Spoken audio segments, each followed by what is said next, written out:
Hey everyone, welcome back to the Good Schooling What If series. There are so many reasons that families decide not to homeschool, and I've realized that a lot of them are these what if questions. What if this happens? What if this happens? What if we get stuck with this? What if this reality hits? And because people are so afraid of moving out of the regular pattern and trying something new in case they have to change that up, in case something crazy happens, they just decide, let's just stay with the status quo, even though it's not serving our child the way that their education really should serve them. So I wanted to start tackling some of these ideas to help families understand that even though you have these what ifs, you can still homeschool, that there are answers to how to handle these what ifs. And today's what if is the question, what if I have to send my child back to public school? A lot of families tend to think, and I understand why, that it's either one or the other and it's set in stone. Like once you make the decision, that's it. That's not true. There are so many ways that you can get your child back into a different situation if you need to. But I'll be honest and tell you that 9 times out of 10, I bet I can help you to continue homeschooling and to get past the issues that you feel are dragging your child back into public school. But let's think about this for a minute. Let's say that you decided to pull your child out like tomorrow, right? Tonight is Sunday night for those of you who are watching on the replay. I'm filming this on a Sunday. Let's say you decided tomorrow morning, you know what? We're done. We're not doing this anymore. I am taking my child out of public school and we are gonna homeschool.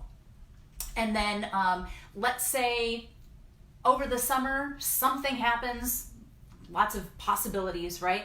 And for whatever reason, you feel like you have to send your child back to school. So let's think about what have they missed, okay? So obviously 1 year maybe doesn't seem like that big of a deal, right? Well, they only missed, like a semester and a half, like 3 quarters. So going back after that would probably not be a big deal. So let's make it a little more difficult. Let's say that you homeschooled your child for all of elementary school, and then you decided, you know what, public school for middle school, for whatever reason, okay? So let's think about this. When a child moves from elementary into middle school, what is starting to happen in middle school? Well, that's typically where you start seeing kids being more tracked, right? Meaning that they are put on a track based on their ability. So this is where you start seeing things like higher reading classes or lower reading classes or the fast math or the slow math, right? We see some of that in elementary, but particularly once you get into middle school, you start seeing it more because it's kind of preparing them onto those different roads for high school where you really have those things laid out, right? So what are they going to do? They're going to test your child. They're going to say, okay, let's sit down. Let's give you an assessment and see where you are. Okay? So they're going to do this regardless of what level they're coming in at. Elementary, middle, high school. If they've been homeschooled, chances are they're going to give them an assessment to see if they can come back, or not if, see where they would be placed when they come back into the public school system. Now you might think, okay, well, what if my child has not learned how to take tests, like here in Texas we have the STAR test, right? Like the standardized tests. Well, you can teach your child how to take a test. Like I know it sounds weird, but honestly, test-taking skills are skills that you teach a child. So let's say that you realize over the summer, hey, come fall, my child's gonna have to go back into public school. You have the summer to prep your child however you need to. Work on math if you need to catch them up, work on test-taking skills. Let's say that you'd been taking kind of a more, what I call a holistic approach to education where you weren't necessarily using curriculum. Well, you could take a little crash course on what it's like to do school with curriculum. Whatever issue you may see for why your child would have to go back into public school, there are ways that you could make it possible for your child to do that.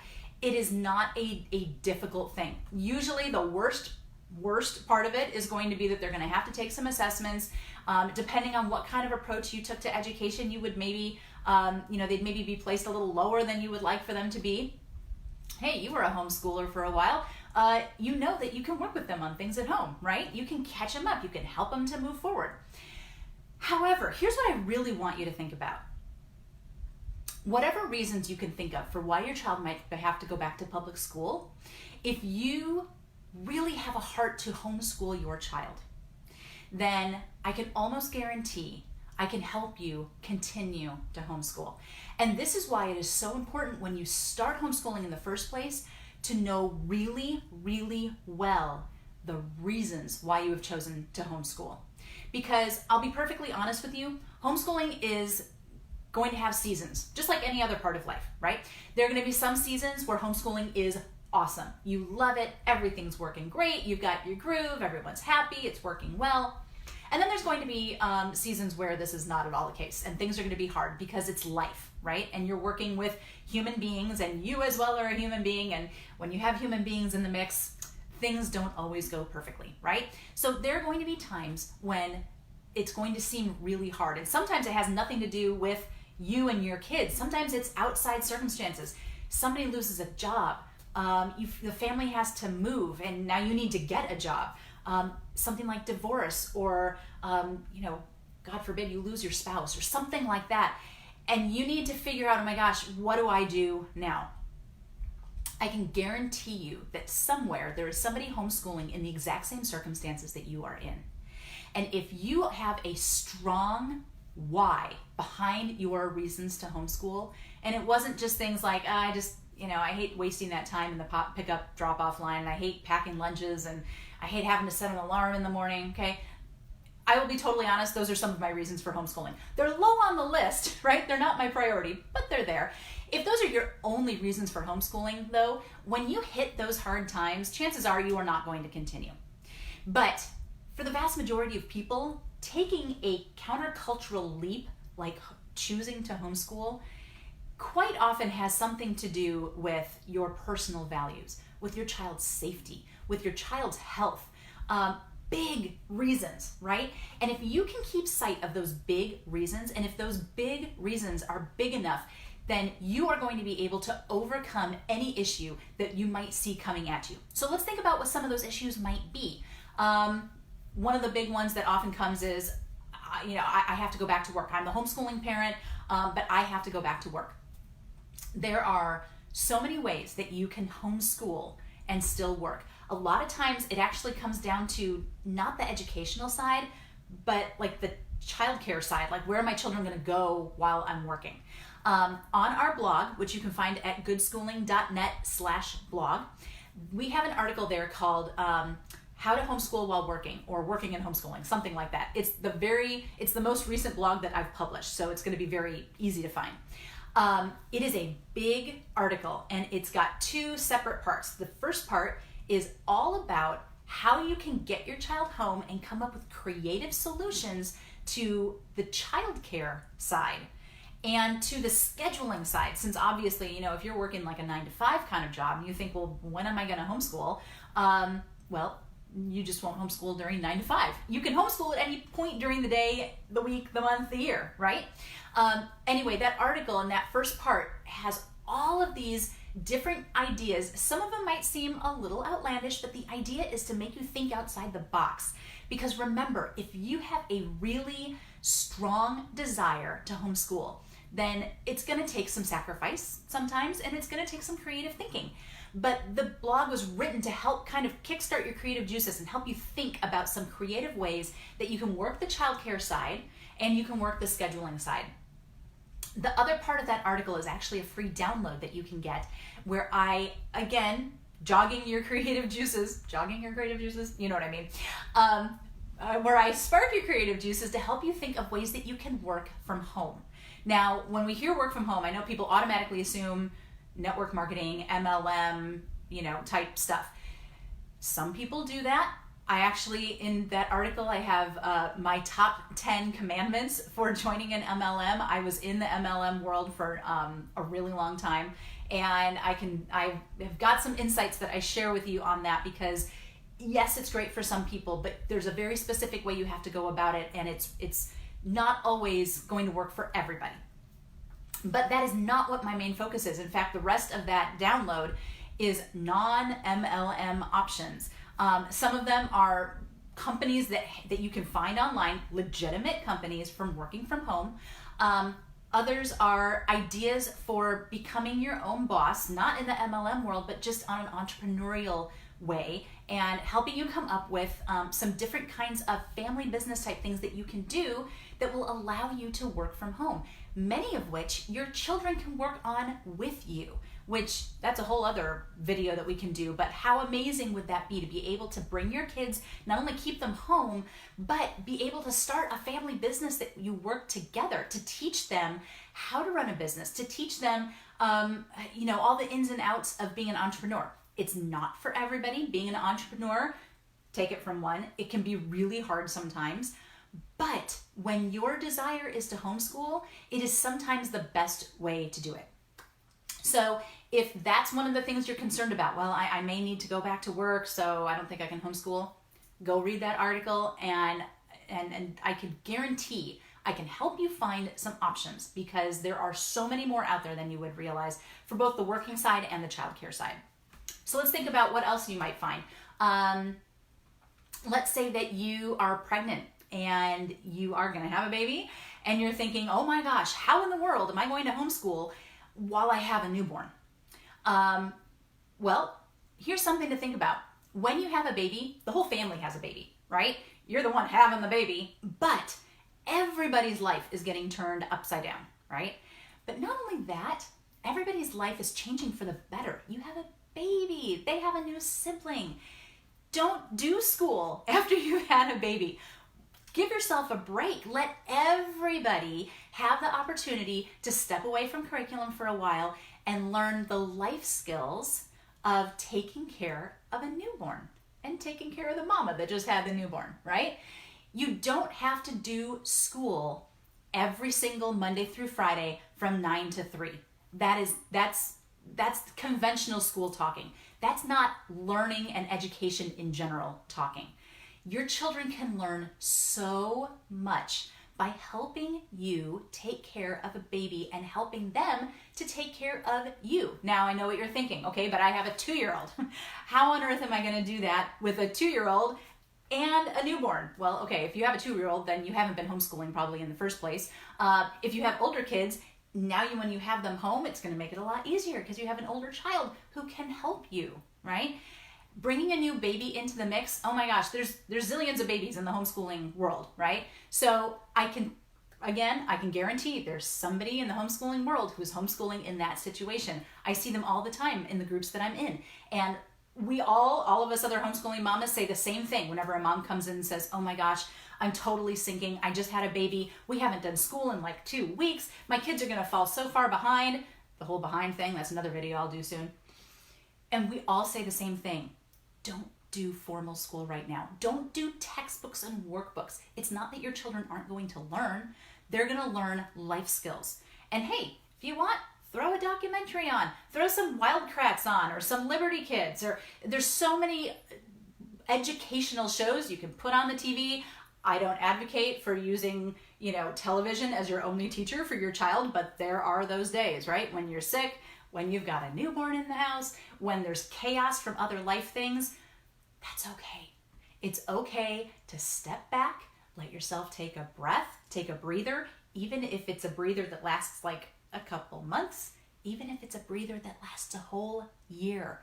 Believe it or not, you could step away from homeschooling formally for a year if you needed to. Your kids will be able to make it up. You will be able to make it up. I know it sounds crazy, but there are ways to do it. And these are the kinds of things that I walk my clients through in the Confident Homeschooler membership community. That's the paid group that I have for families who want kind of a coach in their back pocket, someone that they can go to at any time and say, hey, I need help. And these are the kinds of times when having that kind of a resource is so helpful, right? You suddenly get smacked in the face with some crazy life circumstance and you're looking at it and thinking, I have no idea how we're going to homeschool through this. That's when you get to call me as your homeschool coach and say, we've got this crazy thing happening and I desperately need your help. I say, okay, let's work through it. I'll help you. But point being, the big things that people are always afraid of, it's typically, what if I have to go back to work? What if I have another baby? What if we have to move? These are not reasons that automatically mean you have to put your child back in school. There are ways Sometimes you have to be creative. Sometimes you have to ask for help. Sometimes that's the worst part of it, is that we have to ask for help. But the homeschooling community is often a very welcoming, encouraging, empowering community that wants to help each other out, which is another really important reason for finding your tribe. If you're a homeschooler and you have not yet identified your local tribe, you need to make that a priority this year, because the homeschool community around you can't help you if they don't know you. And so you need to make sure that you have those connections and that you're available to help other families too, right? But again, let me just say, I know it can seem crazy sometimes, but you don't have to homeschool on this super strict schedule of 180 days, Monday through Friday from September to June. You have so much more flexibility, and that flexibility is what makes it possible to homeschool when life gets crazy. These times when you would assume, I'm gonna have to put my kids back in school, that's not the case. That's not true. You don't automatically have to. There are ways around these things, and your homeschooling community and me as a coach, we'd be happy to help you figure that out. So if you've been thinking about homeschooling, but you're worried about some of these what ifs. What if I have to put my child back in school? What if my child doesn't want to homeschool? That was what our first video in this series was, and you can find it in the video section here on the page. If you have a what if that you would like me to answer, please leave it in the comments or send it to me in a PM. I love hearing from people the questions that they have, because it helps me to know what kind of videos to make. I want to make the videos that you guys need to help you feel confident in your decision to homeschool, to help you make that leap if you have not yet made it, and to kind of demystify homeschooling, make it clear to people that this is something that you can do. As we say at Good Schooling, you can homeschool and we can help. I hope that this video was helpful for you.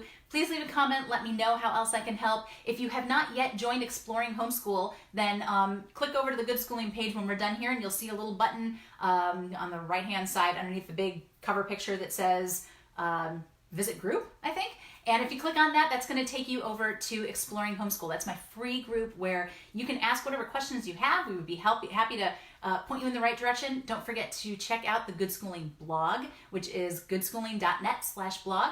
And while you're on the website, if you like the idea of having a homeschool coach in your back pocket to help you along your homeschool journey, whether that's to help you get started or whether that's to help you continue down that road. Right now, enrollment is not open, but we do have a wait list. And the people on the wait list are going to be getting some goodies this month. They're going to be getting some goodies. They'll probably get some in December as well. So you want to get on that wait list so that you not only find out when we open enrollment, but that you have first crack at those spots, because when we do open enrollment, it will be limited, and the people on the wait list are going to get the first dibs. So go ahead, and when you go to the website, click the Help Me Homeschool button, and then you can click the button for the course. The course is my online course that helps parents walk through all of the different decisions that they need to make in order to start homeschooling, in order to lay that really solid foundation that they can launch their homeschool adventure from.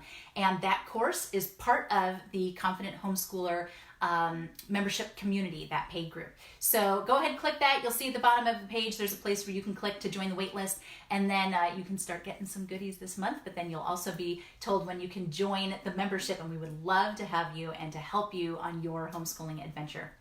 Thank you so much for watching. I hope you guys have a great evening. If you're watching on the replay, I hope you're having a great day wherever you are. Don't forget, you can homeschool, we can help. Take care, y'all. Bye.